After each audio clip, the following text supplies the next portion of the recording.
Hello, everyone, and welcome back to the Daily Newcastle podcast. Today, we're wrapping up Newcastle United's 2025, a year full of big moments, strong opinions, and a few rats. But there's plenty to talk about. Unfortunately, I'm not joined by any rats today. Instead, I am joined by Kevin Esther. How's it going, buddy? Hello, as you're talking, my dog's just trying to jump up. So sorry, pup. I'm good. It's Christmas. It's absolutely mental. Well, it's Christmas Eve. Yeah. It's carnage, isn't it? I look around my room and there's boxes and bags, and my goodness gracious me, what a time to be alive. However, I think it's going to be a good week for Newcastle United fans. Oh, well, we'll get to that maybe in a bit. We do have a preview for the Man United game going out. But you tell you what, before I even get to what we're going to go through today, you think it's going to be a good week? Give us a prediction for Newcastle Man United. I think by the 7th of Jan, we'll be in the top 8. And I think the reason for that, and I think we'll beat Man U. I think we'll win 2-0, maybe 2-1. And the reason I think this is because for the first time in the entire season, we are playing teams where we've had more rest man. So we play Man United. Man United played a day later than us, so we've had a day extra than Man U. When we play Burnley, we've had a day extra than Burnley when we go away to them. So for the first time in the season, Michael, we've got more time than our opponents to prepare. And therefore, we are going to get 12 points from the next 4, and we'll be sat in the top 8 come the first week of January. Yeah, some decent games in there as well. Obviously, after Man United, Burnley, Crystal Palace, and Leeds United. So I love the way that you're thinking. Very positive indeed. And hopefully, we're going to have some more positivity in today's episode, as we're going to be going through some key categories, wrapping up 2025, the highs, the lows, and what it means going forward. So to start you off, I'm going to start positively, which is weird for me. Every season every year, should I say, has one moment that stands out above the rest. And I've probably gave you the easiest question first. What was your best moment of 2025 for Newcastle United? Thank God you've given us the easiest question first. I've done no preparation. You've sprung it on us, which will get better reactions. The best moment's got to be the cup win. I mean, something I never 100%. thought I'd see, especially before the takeover. It was like, we are nowhere near cups. We were nowhere near quarterfinals, never mind even a final. So, yeah, what a moment. And you know what? It couldn't have happened for a better coach. If there was anybody going to break that duck, I would have sold my soul for it to be Eddie Howe. I agree, yeah. So I'm so happy, and it was nice to see him relax. It was nice to see him run up to the fans with the trophy. You hardly ever see him celebrate like that. So, yeah, what a moment. And we had 2 weeks to milk it, Michael. There was an international break afterwards. So we just milked being cup winners. And I remember seeing a thing being, oh my God, it's been 12 days since Newcastle won a cup. What a shambles. Yeah. What a time to be alive. Like, what a time to be alive. Yeah, cup win. Can't get better. Yeah, it's got to be in it. As I say, with that moment where Dan Burn puts the ball in the back of the net, I think genuinely that first goal. I'll remember that until the day I die, 100%. But of course, as a year, it hasn't exactly all been smooth sailing. There's a couple of moments that could be in this, I think, so it'll be interesting to get your take. What has been the lowest point of the year for you as a fan, the worst moment? And, well, just let me know how you felt about it. I think the easy option is losing to Sunderland, but you can win and lose a football game, and it's never guaranteed to win a derby, and they wanted it more, so I'm not going to go with a derby. I've got 2 moments which stick out, I think. And it's both revolves around fans. One's Liverpool fans when the whole Isak thing was going, free Isak and stuff, was just like, that was an awful time to be a fan in 2025 because we idolised him. I know we can talk about him now because he's done hopeless, and it turns out that it was Eddie Howe's masterful coaching and setting the team up for him, which made him a good player. So it's nice to talk about now. But at that time when we were just getting bombarded by Liverpool fans of, free him, let him go, he wants to come to a big club and all this stuff, and it's the football food chain, and I was just like, he's went on strike, it's got nothing to do with that. We are fuming because he's refusing to do anything for us. So that's up there, and also the Eddie Out Brigade. They seem to come out around like October, November every year. And it's always the same crap. It's like he's took us as far as he can. Oh, hang on a minute, we've won 10 in a row. That was nice last year. This year, sorry. But then again, it's happened again recently where I think we won 7 of 10 and they were still saying he's took us as far as we can. Yeah. It was like, really? Like, I get we're not doing well in the league, but we've still got a cup quarter final and we were still doing really well in the Champions League, and they were still shouting, like, again, it's a minority. It's probably the ones who don't set foot in St James's Park. We've only been fans for the last couple of years. Probably who it is. But yeah, either Liverpool fans or Newcastle fans. But since I've got such a bad relationship with Newcastle fans, even I am a Newcastle fan, it's going to be Newcastle fans. The Eddie Howe Brigade is a disgrace and it should never ever exist. That's the worst moment of 2025. Nobody on this planet is more critical of Newcastle fans than Kev. And to be honest, I appreciate it. I agree to an extent. My perspective's always been every fan base has that 5% of idiots. Yeah, you're right. Our idiots are just worse than normal idiots. You know what? They're up there with Arsenal. Yeah, it's not even like criticise. You can criticise Eddie Howe, and he got it wrong against Sunderland, and it's fine to say he got it wrong against Sunderland. Yeah. It's fine to say that he makes mistakes. He's a manager; he will make loads of mistakes, and we'll lose loads of games from now in the future because that is part of the sport. However, to instantly turn on somebody who literally came to us when nobody else would, Emery turned us down. No other manager wanted to touch us because we looked like we're dead set for relegation, and he probably took the job thinking this is going to be a rebuild in the Championship, but it's an opportunity.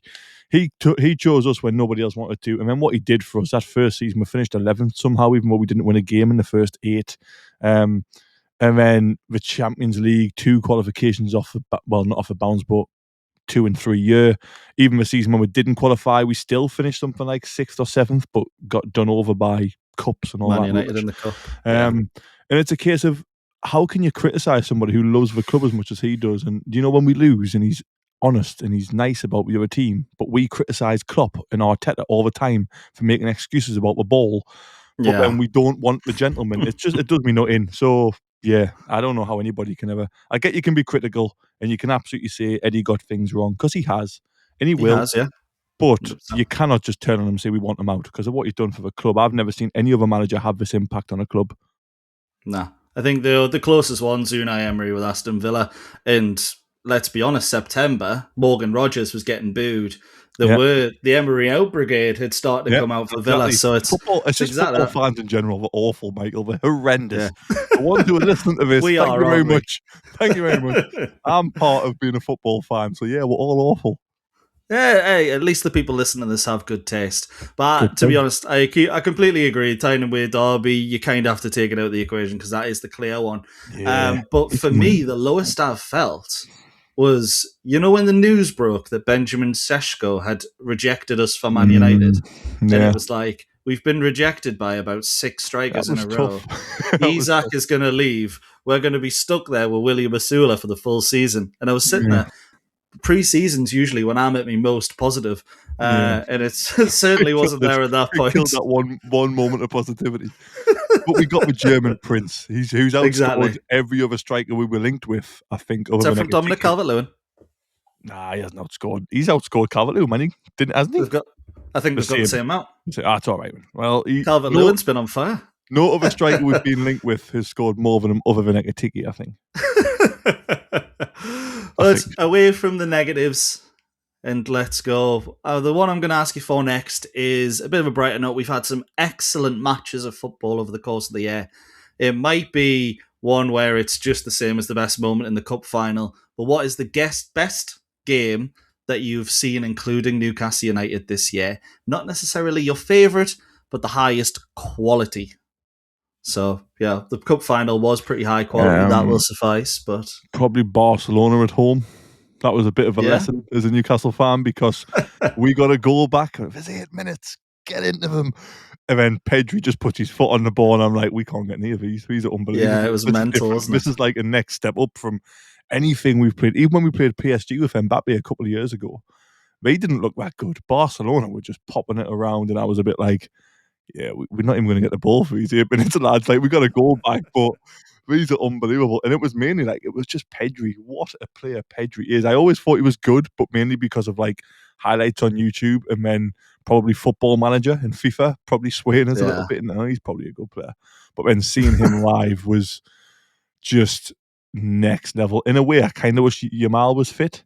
So I could have witnessed, because he could turn out to be like the next Messi and someone. I say, I saw him at St James's Park. But yeah, probably the Barcelona game. The highest quality game has to be Newcastle Barcelona.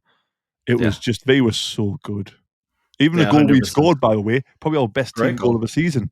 We had to be that good to score it. It was like pop into the middle, pop it back, little triangle, out wide, early cross, and Gordon gets a tap in. And even then, we keep it almost covered the other side of a goal to make a save from Yeah. Gordon goal. So even then to score, we had to score like a goal of a season contender. So yeah, highest quality game Barca at home. Yeah, 100%. I think it's one of those. Barcelona, it was probably the most even game as well. I think the Barcelona's definitely up there for me. I think Premier League wise, you'd think you'd maybe be talking your Arsenals, your Liverpool, stuff like that. I actually think the Nottingham Forest game was up there. You know, when we beat them 4-3, we scored 4 goals in 20 Yeah, minutes. that was And mental. but Forest were just really, really good. Yeah, I was sitting there going, actually, you know what? Back. They nearly got a result, yeah. It was nearly Newcastle Arsenal over again. I know they took the lead, but it was one of those where we executed the game plan to perfection. Both teams were excellent. But yeah, I do agree, Barcelona just does tip it a little bit. But for Premier League, I just thought I'd have to give that a shout out. Definitely, yeah. And then we've spoken about the game of the year, moment of the year. What about player of the year? Who has been your standout player for Newcastle United in 2025? And tell me what separates them from everybody else in the squad. Bruno is the reason why. So Tonali's come in and he's been amazing. I love Big Joe Linton, but again, he's kind of up and down form-wise. Yeah. Bruno, there was a period who's getting quite a bit of stick, but he's the one who drags us through games. There's been 3 or 4 games this season where you've just seen him getting the ball and absolutely by the scruff of a neck, a little bit like what Gerrards and Lampard used to of the 90s and 2000s, drag the team, force them through, desperation almost. Like the will to win of Bruno is unbelievable. And I think 100%. the start of the 25-26 season has been his best I've seen him. It's not Newcastle's best start, but individually in terms of, and I'm not just talking statistically here because his goals and assists are very good for the first kind of 17, 18 games of a season. But just the way he's constantly getting on the ball, the way he's having to go others when we take the lead. His honesty in post-match interviews after the Sunderland game, not that him and Howe had a fallout, but he was like, we were a mess. Like, it's embarrassing. Like, he's the one for me in the entirety of 2025 who, it's almost like picking a guy from like Jara or Biker and putting him as Newcastle captain with a bit of Brazilian flair because he cares that much and he's so desperate to get us through some games. I think the Fulham game's one of them in the Cup. Who else did we beat? Was it Fulham in the league as well? I think Fulham in the league 2-1. He dragged us through the last minute goal. The Liverpool game, even though we lost 3-2 with 10 men, he's the one who got us back to 2-2. You could just see he still believed. I looked around the pitch and I said to the person next to us, out of them lot out there, who's the one with the body language who was going to drag us through with 10 men at 2-0 down, and Bruno was still going, and he's the one who got us back 100%. In. Yes, we lost the game, but yeah, for 2025, nobody for me has been more consistent than Bruno. He's still our best midfielder, despite Tonali being fantastic. Yeah, I completely agree, and I think just I said the same player, to be honest. And I think the game most recently that sticks out to me is the 2-2 draw at home to Tottenham. And first half, I thought we weren't great. Second, we're the better team, but it was 2 poor teams. Yeah. Bruno comes on for Tonali and just completely changes the game. And I know we didn't win it in the end, but absolutely fantastic. And then, to be honest, the derby as well. I thought he was the only player. He was the only one. Maybe Hall as well, who could come out with, maybe Byrne as well, actually, because, he did go off with a punctured lung. And he tried to play on, to be fair. Try to play on, yeah. But only players who get really any credit from that because it was atrocious all around. But we'll spoke about the standout player. We'll go into a few more after this little ad break from Bionique. Your body is unique. And Global Sports Podcast Network has partnered with Bionique, the world's most personalised supplements. Bionique provide 100% tailor-made supplements designed to deliver precisely what your body needs at exactly the right levels to optimise your health. No guessing. So click the link in the show notes. Use the code GSPN2025 for 40% off your first month's subscription. Bionique. Don't settle for off-the-shelf solutions made for just anybody. Get what's right for you right now. We've got a third member of the pod on today. Kev, who's the lovely, lovely woofer? It's Leila. She's a massive Newcastle fan and she wants to be part of it. So there she is, looking very photogenic. She makes me look a little bit less handsome than normal because she's so pretty. So Impossible, man. Impossible. Lovely to have you, Litlin. But let's talk about the emerging players. So we've had a few decent players who've come out who maybe we didn't expect to be as good this season. Kev, who for you has been the breakout player this year? And has it been a breakout that surprised you, or has it been one that you thought, yeah, that was coming? I think breakout, the easy option's Malik Chow, because we didn't exactly know how good he was going to be. I mean, everyone talked about Botman in the same regard as Woodgate for a long time, and I obviously was very lucky to see Woodgate, and I thought, he's nowhere near Woodgate. He's not as fast. He's not as good on the ball. He's not as good on the tackle. Botman's a good defender, but I always felt like Newcastle fans overrated him. I think that season when we finished fourth at first one, he was so good that he was just like, he was amazing, but he's never really reached them heights since. So Chow probably for the obvious breakout.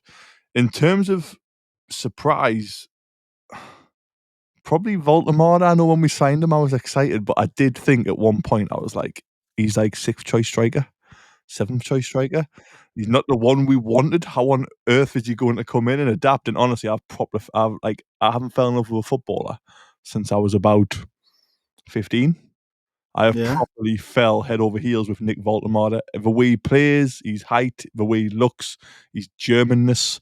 He's 6'7". He's unbelievable with his feet. He can skin players, which is just so strange. He's got proper weird style. So I fell in love with him. I've just went on a rant about Valtomar, but he's probably my surprise because I genuinely didn't expect him to have. How many goals he got now? 8, 9?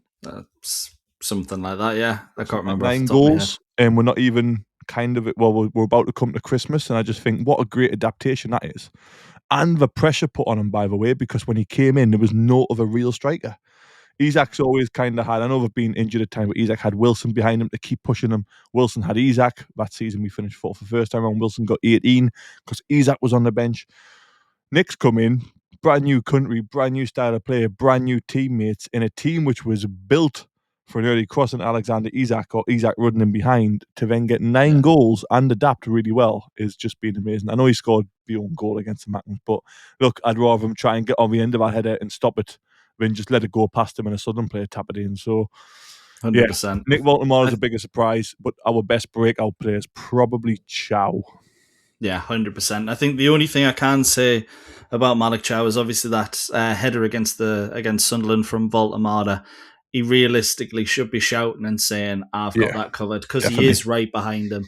But that, again, he doesn't fit me as the commander in the back line. He's the athletic one. He's the class. So a little bit of miscommunication there, but Chow has been absolutely fantastic this year, and I completely agree. Nick Valtomar, I don't think anyone expected him. I just checked there. He has got 9 goals. So that's absolutely insane. Fantastic. In a team which isn't used to him, in a league which... You got to think it took Ezek like a full season to adapt, didn't it? When we first signed Ezek for 60-something million, I think he got injured, of course, but I think he got something like 9 goals or 8 goals in his first season for Newcastle. And you think, that's a lot of money. Hopefully he comes good, and he did come good. And he turned into a massive superstar in the Premier League. Valtomar has come in with that expectation. I think he's bettered Ezek's first season already. So yeah, big shock. Big call indeed. And to be honest, it's not one that I disagree with. But I do completely agree. I think when you see a man that big, you do not expect him to have the feet that Nick Valtomar has. And it reminds me a bit of a Peter Crouch, but I genuinely think he's got better feet than Peter Crouch did. I call him Berber Crouch. He's got the head and ability of Crouch and the touch of Berbatov. That's how good he is. So Fernando Berber Crouch, because I love Torres and I want Torres in there somewhere. Torres will fit in there somewhere. I just hope it's not Chelsea Torres' finishing at one point. The hair will go. The hair will go. Lovely stuff. Probably could have mixed these two together, but just let me know if the answer is the same. Most improved player of 2025. Who are you going for? Oh. And if you need time to think, I can give you mine. Got to be Jacob Murphy. When you hear most improved, you just think of Jacob Murphy because he couldn't get a game at Chef Wed on loan a couple of years ago. And now he's like, Arnie Slot's coming out and saying we haven't got a player of his caliber. And you think, is this right? Like, is this for actual Jacob Murphy we see just absolutely turn into David Beckham? but I think he's been good for a while now, so I'm not going to give him Yeah. most improved. You go with yours first. I'll have a think. I've gone Lewis Miley because I think last season, 2024, I thought I was sitting there thinking, right, Lewis Miley's just going to be another Elliot Anderson. 2023 and 2022, I was sitting there going, this kid is the next big thing. He's going to be absolutely fantastic. Then 2024 came around, he bulked up a little bit. It didn't really look like he knew how to use that extra bulk, in my opinion. I actually thought he was quite poor. And then this season, he's come back in. And it's one of those where he looks like a superstar. And he looks like the player we thought he was in 2022, 2023, and 19. So he's looking like a complete midfielder for me. I think that is most improved because he's learned how to play with that physique that he's got now. Yeah. I think my most improved is going to be, and I can't believe I'm saying this because this is the one player I would have cashed in on and sold, but it's got to be Harvey Barnes. Barnes, there's actually a period before that last game against Chelsea because Gordon had a blinder against Chelsea. He was excellent. But before that game, I'd be saying start Barnes ahead of him because Barnes has been fantastic when maybe others haven't been. So I'm probably going to go Barnes, mainly because probably at the start of 2025, back end of 24, I'm thinking that's time to cash in. Can we get 35 mil? Can we just lose 5 million on him and we'll upgrade? And now I'm sat there thinking, he's arguably the best finisher at the club, potentially. We haven't seen Wissa properly, but if I was to pick one player to go through one-on-one with a goalkeeper in an important part of a game right now, I'd probably pick Barnes. So, yeah, he's went from me wanting to cash in on him to me saying I'd pick him as the one who would be running through on goal if I had to pick somebody. So, yeah, Harvey Barnes probably most improved for 25 for me. Yeah, it's a great shout. That game against Benfica came on, changed the game. Yeah. Great against Manchester City, biggest win of the season. I thought games against like Brentford and stuff, he was one of the only players that actually stood out. Exactly. So great shout. And then one of the last ones, the biggest talking point of 2025 for you. And how do you think the Newcastle United fan base reacted to it as a whole? Tailored for you. This one. Isak, innit? It's got to be Isak. The Isak situation was horrendous. And I remember, actually, I probably look like more of an idiot than most Newcastle fans. If I'm going to be fair and criticise Newcastle fans, I should probably criticise myself. Because when the Isak story came out, I was, for one, saying, it's a whole load of rubbish. Liverpool trying to unsettle him. We're not going to unsettle him. He's happy here. He's in the form of his life. Stop being so bloody doom and gloom. Why do Newcastle fans get so emotional and over the top? And actually, it turned out all of them were right. All of them were bang on. Isak did want to be away. He did want to go. And he didn't want to play for Newcastle anymore. So I was wrong. But it was a big talking point when Newcastle fans got that one right on that occasion. And I got it massively wrong. But again, I still disagree with some of the stuff which was being said. I mean, even some things said on this podcast about, like, I hope he rots and stuff. I was a bit like, I mean, that's harsh. I mean, yeah. I was upset and I was a bit hurt by it because I loved Isak. We all did, if we're honest. But yeah, I mean, I don't want any bad to come to him. He's broke his leg at the minute, and that I still don't feel sorry for him when he's broke his leg, but I wasn't willing it to happen. So I'm still in that middle break-up phase at the minute where I'm probably over him because I fell in love with Big Nick, but I still don't want him to actually do well for Liverpool yet. But I'm also not happy he's hurt because, I mean, you don't want to see any footballer hurt, do you? That's exactly what I said yesterday on the pod that's gone out this morning. Yeah. It's pretty disgusting the way some people have been talking about it. We don't want to see people break legs and stuff. No, absolutely not. Like, I enjoyed it when he was doing absolutely terrible up front for Liverpool. I'm not enjoying the fact he's doing the Michael Owen role now. Yeah. I love seeing him play for Liverpool when he's playing horrendously bad and not fitting in. There was one game, I can't remember who it was, but the ball came to him and rather than like track the ball and move towards it, he just let it bounce over his head. And I was like, his confidence is shot. That's nice to see. And I think the day after, Valtomar has scored as well. So I was like, even better mood. Like, yes, what a piece of business. Looks like we got the better of the deal, yeah. I think we don't want him injured. No, I think it's a funny one because you look at it and that whole striker saga in the summer. Obviously, Trent left Liverpool beforehand. Whether you agree with how it was done or not, I think it was fine. Run down your contract. You know, you've let your contract go. That's fine in my opinion. But Trent got injured, Wissa got injured, Ezek all got injured. All controversial. Exactly that. I think it's one of those. Karma has a way of getting around things and.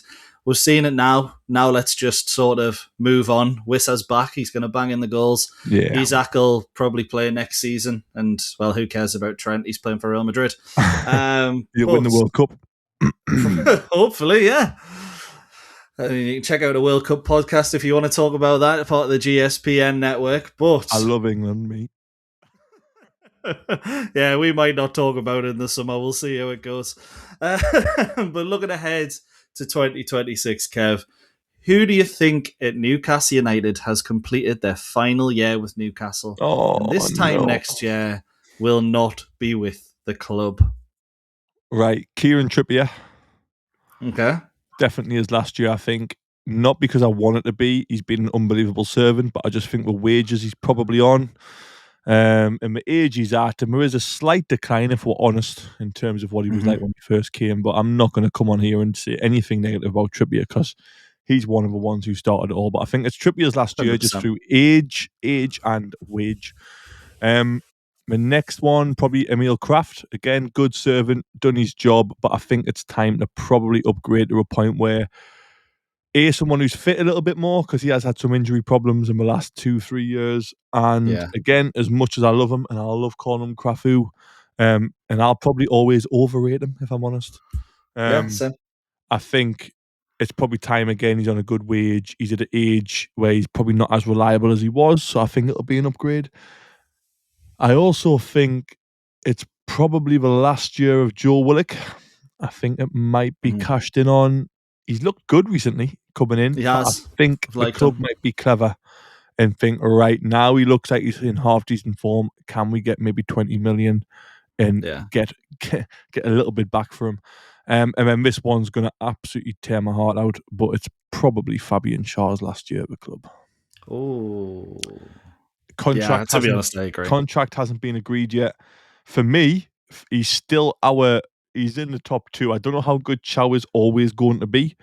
But in terms of consistency, if I was going to start 2 centre-halves for Newcastle United in a cup final tomorrow and everybody was fit to pick from, I would pick Chow and Schär without a doubt. Wouldn't even hesitate. But not signing that new contract, and we're sat now recording this on the 23rd of December. I'm a little bit worried that he's either going to go in January or it's going to be run down. Probably not go in January because we've got a lot of unavailable centre-halves. But 34, 35 years old, still a bit. He's probably, apart from Woodgate, in terms of longevity and consistency, the best centre-half I've ever seen at Newcastle. Oh, massive shout. If he was 10 years younger, Michael, Man City would be paying 110 million for him. He's that good on the ball. He's passing range. His passing range is amazing. He's good in the air. He doesn't get enough credit for how good he is in defensive duels. He used to be so poor under Bruce and previous management. You used to think, he's got to play in a back five because he's dodgy defensively. And since Howe come in, he's been fantastic defensively. The odd mistake, of course, he has, like every defender. But then the start of the season, I think it was it Wolves at home? Or was it Fulham at home? One of them's got a massive striker, huge. I didn't know who he was. I thought, who's that? Yeah, and Schär won almost every duel against him. And I was thinking, my God, Schär's so improved, so good. And his ability on the ball, we just attack differently when he's in the team. Like I say, if he was 10 years younger, City, Madrid, Barca would all be interested all in for him. That's how good he is.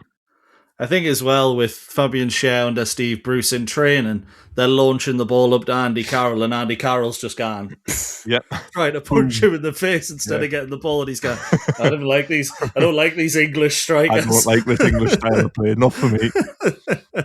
But now he's a little bit. But yeah, I think, to be honest, I agree with all of them, and I actually think, just to add on one that will probably break you a little bit more, I actually think it's Eddie Howe's final year with Bury. No. And I think it's mutual. I think it's one of those where, I don't know why, I can just feel it. He's not going to be sacked. He ain't going to be pushed. But he's just going to quietly go, you know what? I think I'm ready to move on. He's going to get a 10-year contract. He's going to win the FA Cup. Might finish 8th or 7th. The league might not be rescuable. But we'll finish 7th. We'll win the FA Cup. We'll defend the League Cup. You'll get a 10-year contract. You'll get a statue just in between Sir Bobby and Alan Shearer. I think you should get a statue, to be fair. And I'll be happy forever, and there'll be no talk. I honestly think, on a serious note, right, if Howe does go, I think them first 2 or 3 games afterwards, I think I'll just have to, I'll have to like offer my ticket to someone. I don't think I'll be in mourning, Michael. I loved Bobby, but I was a bit younger. I am obsessed with Eddie Yeah. Howe. There's no chance could I even think of a Newcastle United without him at the minute. So I hope you're wrong. I do as well, if I'm completely honest. But every cycle has to end.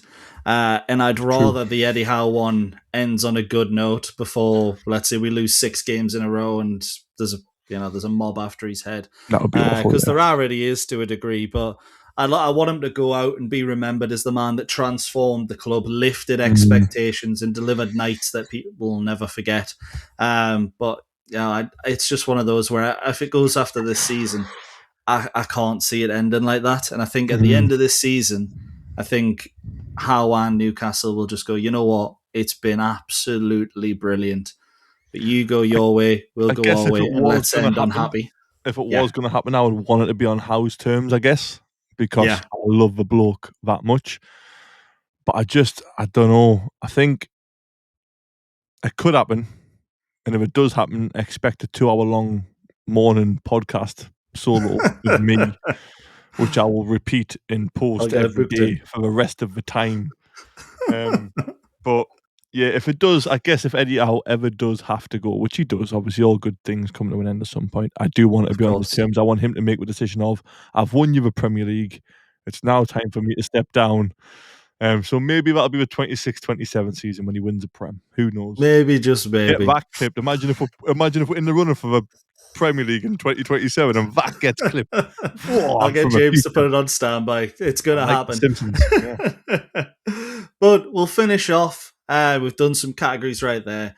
I want you to give the year of 2025 as a Newcastle United fan a rating out of 10. Obviously, we've had some massive highs, the Carabao Cup win ending that drought, some brilliant wins as well, and then the lows such as the Alexander Isak debacle and the recent Tyne Wear derby. But to summarise, 2025 has saw Newcastle win 28 games, 29 after Boxing Day, 7 draws and 16 defeats in 2025. What are you giving it out of 10, Kev? 20. Has to be. It's been that good. I mean, look, for you, we sometimes lose touch, don't we? Because we win a trophy and then we get caught up in not having a great league campaign, or Isak leaving. Players have always come and gone from any club. Look, the club survived losing Andy Cole. It survived losing David Ginola and all the other legend, Les Ferdinand, who everybody we all loved and they were amazing. And it survived losing Johan Kabay even after that, and players like Cissé and Demba Ba went to Chelsea, and Ben Arthur went to PSG. This is part of football, so I'm not going to take into account transfers. You expect it. At some point, there'll be a player who we love now who will leave, and it'll be really sad, but that doesn't matter. If you could have said, we'll win a trophy at the end of 2024, say 2025, Newcastle will win a trophy, and it's not the Intertoto Cup, and it's not the Audi Cup, right, or the Seller Cup. It's a proper trophy, and you'll have 300,000 people on the streets of Newcastle celebrating with the manager. And there'll be a huge Eddie Howe poster on the Sandman signature. I would have sold me kids for that. I'm not gonna lie. I would have said, yeah, have them both. Yeah, get rid of them actually, because I'll take that. I'd love to see Eddie Howe on the side of the Sandman. Yeah, look, it's unbeatable. I think even if we go on to win the FA Cup and the Premier League will beat it, and if we ever win the Champions League, we can dream that'll beat it. But that's the first one. It'll never feel like that again, Michael. Never, ever feel like that again. Even if it is the Prem and it's more prestigious, that was the first one. That was everybody on the streets that day. That'll be getting talked about for like the next 100 years. That makes everybody who was there immortal. That makes us almost immortal, because we will remember that forever. And we were talking about that. And yeah, it's got to be a 10 out of 10 or 20 out of 10. Give it what you want, but nothing can take away that feeling of beating Liverpool in the final. The Dan Burn header was magic. Even the Isak goal. Look, I haven't fully forgiven him, but I can talk about his goal at Wembley again. The volley's brilliant, isn't it? The scenes at Wembley are full time. Playing Sam Fender at Wembley. Geordie's taking over London again for the second time, sticking with the team. It'd been Eddie Howe, the 300,000 on the streets of Newcastle, the 50,000 up at Tyne Wear and the event, and Bruno singing ridiculous songs and swearing, saying he's a fucking legend. So, look, that'll never be beaten. That, no matter what we win, it'll never feel that good again. So, yeah, 10 out of 10 has to be. Oh, I couldn't have said it better myself. And it's just, you know what, that is a perfect positive end to a couple of months that have been pretty downbeat. It's a perfect end and a nice reminder to exactly what Newcastle fans have gone through this year and just how good the highs have been. So thank you very much for joining me there, Kev. Thank you, everyone, for listening. Let us know your best moments, although I think I know already. Let me know your worsts. And just basically answer the categories below. Check us out on Spotify, wherever you get your podcasts, on the social medias. Have a belter Christmas, and I'll see you on the other side. Ta-ra.